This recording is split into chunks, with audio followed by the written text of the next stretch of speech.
18. novembrī Latvijas valstī 107 gadi. Un 107 izcils Latvijas personības, 107 izcili Latvijas cilvēku mums atbild jautājumu, kas tev ir Latvija? Kas tev ir Latvijas zeme, tauta, valsts, daba?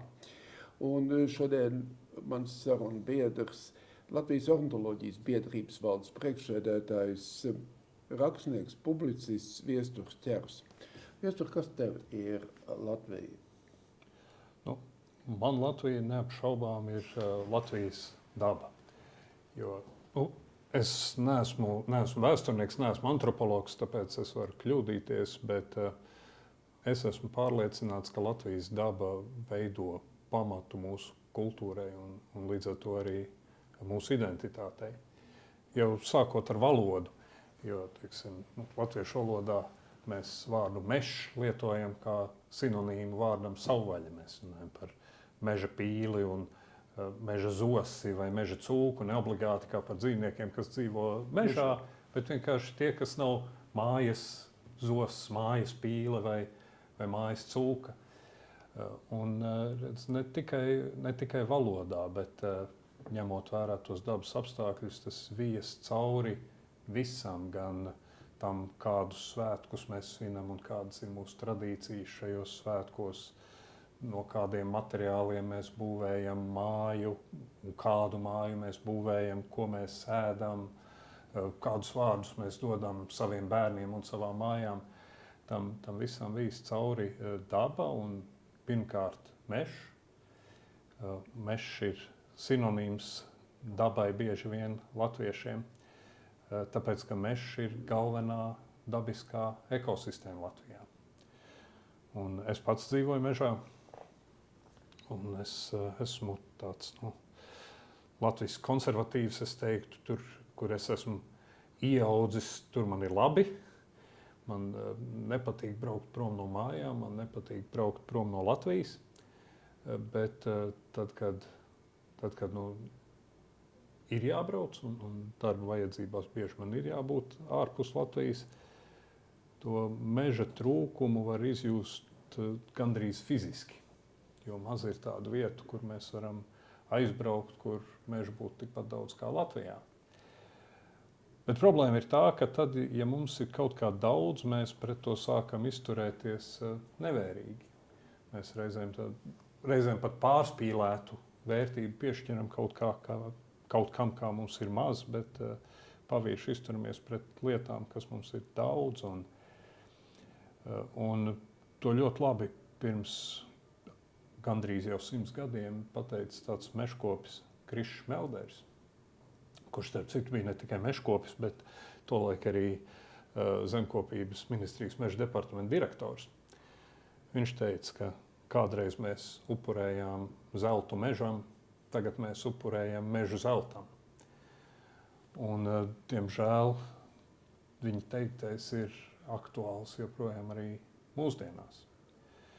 Jo mēs tādā virsrakstu un lozungu līmenī reizēm sakam, ka mežs ir ekosistēma un Latvijas meža politikā 98. gadā ir ierakstīts, ka mežs nav mērāms latos un kubikmetros, bet tad, kad tas nonāk līdz reālai dzīvei, reālai politikai, tad visbiežāk mēs tomēr mēram mežu latos un kubikmetros. Ja mēs jautājam, vai meži ir apsaimniekot ilgspējīgi Latvijā, tad mēs saņemsim atbildi kubikmetros. Un ar šādu loģiku mums arī tiek mēģināts iegalvot, ka kailcirtes, kur varbūt vairs neaug koki, ka tas joprojām ir mežs, bet mežs noteikti nav tikai kubikmetri un tikai vieta, kur audzēt un iegūt koksni. Mežs ir mājas. Un vārds ekosistēma arī ir cēlies no grieķu valodas vārda, kas nozīmē māja. Un mežs ir mājas melniem stārķiem, mežirbēm, kas te dzīvoja tad, kad mēs vēl tikai mācījāmies dzīvot. Un šobrīd mežs ir mājas arī Latvijas cilvēkiem. Un varbūt, ka nav daudz to, kas tā kā es fiziski dzīvo mežā, bet tomēr katram no mums ir kaut kāds savs īpašais mežs. Vai tā ir mūsu sēņu vieta, vai tā ir vieta, kur mēs gājām bērnībā pastaigāties ar vectēvu, vai varbūt tā ir vieta, kur mēs vienkārši brīvdienās atpūšamies, atgūstam garīgo veselību, lai pēc tam pirmdienā atkal varētu ražīgi strādāt. Un to visu mēs atstājam aiz kadra, tad, ja mēs uz mežu skatāmies tikai kā uz koksnes kubikmetriem. Un reizēm mēs dzirdam tādus apgalvojumus, ka tad, ja nevalstiskās organizācijas dabūtu savu dabas aizsardzības nevalstiskās organizācijas, tad Latvija pārvērstos visu par vienu lielu rezervātu. Bet tā, protams, nav. Nevalstiskās organizācijas noteikti neiestājas pret koksnes izmantošanu. Un, ja mēs atbildīgi apsaimniekot Latvijas mežus, tad koksne būtu dabai draudzīgs materiāls. Un galu galā koksnes izmantošana arī ir daļa no mūsu latviskās identitātes. Bet tas, pret ko gan cīnās vides organizācijas, ir pret to otro galējību. Es nezinu, cik cilvēki baidās no domas dzīvot rezervātā, bet es domāju, ka ir gan daudz cilvēku, kas baidās dzīvot rūpnīcā galu galā. Kas varbūt baidās no tā, ka vienīgā iespēja pabūt dabā būs aizbraukt uz kādu aizsargātu teritoriju vai braukt kaut kur prom no Latvijas. Tā kā šobrīd cilvēki no ārzemēm turisti brauc uz Latviju atpūsties mūsu mežos. Vēl bez mežiem viena lieta, ko es gribu pieminēt, kas ir ļoti būtiska Latvijas dabas vērtība, tie ir purvi. Jo ar purviem drusku stāsts ir citādāks. Mēs jau izsenis viņus vērtējam kā vietu, kur mēs varam iegūt mellenes, nevis mellenes, bet dzērvenes. Tātad purvi ir svarīga vieta, kur mēs varam iegūt dzērvenes un tā uzturēt mūsu veselību. Bet tā tradicionālais skatījums uz purviem ir, ka tā ir kaut kāda ļauna vieta, kur var apmaldīties, noslīgt, aiziet bojā. Bet tomēr mūsdienās mēs arvien vairāk saskatām purvu vērtību un arī purvs ir mājas daudzām augu un dzīvnieku sugām un daļai no tām vienīgās mājas. Un, kā jau teicu, mēs purvus sākam vērtēt arvien augstāk, nevelt arī Ķemeru Nacionālā parkā. Lielais Ķemeru tīrelis ir viens no galvenajiem dabas turisma objektiem Latvijā. Un, ja kādreiz iznāk būt Ķemeru tīrelī, ir vērts apstāties un padomāt, ka šis purvs tur ir jau ilgāk nekā 8000 gadu.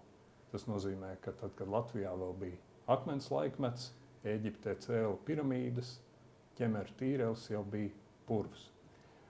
Un tāpēc, man liekas, briesmīgi tas, ka mēs mežus mēram koksnes kubikmetros, tā purvu mēs mēram kūdras tonnās bieži vien, un tad mēs tā ar vieglu roku iznīcinām gadu tūkstošiem pastāvējušu ekosistēmu, lai audzētu tomātus. Un tas, man liekas, ir līdzīgi kā noārdīt piramīdas un saskaldīt tos akmeņus, lai izmantotu kā ceļklājumu. Un patiesībā vēl sliktāk, jo piramīda tiešām ir tikai vēstures piemineklis, bet mežs joprojām ir ne tikai piemineklis Latvijas dabai, bet joprojām dzīva un svarīga ekosistēma. Un reizēm tādos pesimistiskākos brīžos mēs varam mierināt sevi ar domu, ka globāli jau nekas nenotikt. Ja mēs nocirstu visus mežus un pārdotu uz Lielbritāniju un Dāniju, noraktu visus purvus un pārdotu kūdru uz Vāciju, neviena suga jau no tā neizmirtu. Pasaulē joprojām būtu mežīrbas un melnie stārķi. Tie būtu mēs, kam tā dzīves vide būtu sabojāta. Mēs, kas būtu zaudējuši savas mājas, nevis tie putni. Un tāpēc es tomēr cenšos arī neskatīties tikai pesimistiski, jo tāds pesimisms jau nav motivējošs. Mums vajag paturēt vienkārši prātā, kas var notikt, ja mēs attieksimies pret savām mājām pavirši. Bet te pašā laikā es redzu, ka ir daudz mežu īpašnieku, kas apsaimnieko savus mežus atbildīgi. Ir daudz lauksaimnieku, kas arī pļavās neredz tikai sienu, bet redz arī ziedus un putnus un kukaiņus. Svarīgi vienkārši ir paturot prātā tos sliktākos scenārijus, kas varētu būt svarīgi, ir mums visiem kopā likt saprast lēmumu pieņēmējiem, ka Latvijas daba nav tikai ražošanas resurss, ka Latvijas daba pirmkārt ir daļa no mums un tā ir mūsu mājas. Jā, vēlējums Latvijai. Vēlējums Latvijai. kļūt gudrākai un kļūt saudzīgākai pašai pret sevi. Ar to domājot arī cilvēkus un viņu vietu dabā, jo atrauti no dabas mēs arī nevaram pastāvēt. Paldies tev!